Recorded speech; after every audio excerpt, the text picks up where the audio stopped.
తెలంగాణ పరిపాలనకు గుండెకాయగా, పరిపాలనా కేంద్రంగా అత్యంత శోభాయమానంగా నిర్మించబడి ఈరోజు సచివాలయ భవనం నా చేతుల మీద ప్రారంభం కావడం నాకు జీవితంలో దొరికిన గొప్ప అదృష్టంగా నేను భావిస్తా ఉన్నాను. తెలంగాణ సచివాలయ నిర్మాణంలో లోపాలు బయటపడుతున్నాయి. సెక్రటేరియట్ గోడల నుంచి వాల్ పుట్టి ఊడిపడింది.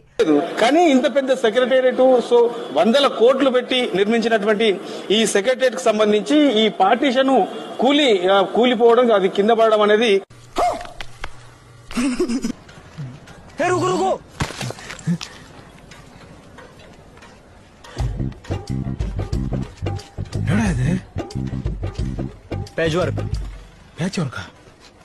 ఇవన్నీ చూస్తా ఉంటే ఇందులో పెద్ద ఎత్తున కొంత కుంభకోణం జరిగింది. లేదంటే గతంలో ఈ ఏదైతే కాంగ్రెస్ ప్రభుత్వం వచ్చిందో, కాంగ్రెస్ ప్రభుత్వం వచ్చిన తర్వాత ఈ సెక్రటరియట్ నిర్మాణానికి సంబంధించిన దాని మీద కూడా ఎంక్వైరీ విచారణ చేపిస్తామన్నారు. ఒకవేళ ఆ విచారణ చేస్తే దీనికి అయినటువంటి ఖర్చు ఎంత, వాస్తవానికి ఎంత పెట్టారు, ఈ మెటీరియల్ వాడింది నాసిరకమా, నాణ్యమైనదా, ఇట్లా పూర్తి స్థాయిలో దీనికి సంబంధించిన అంశంలో కూడా కొన్ని అసలు నిజాలని బయటకు వచ్చే అవకాశం ఉంటుంది.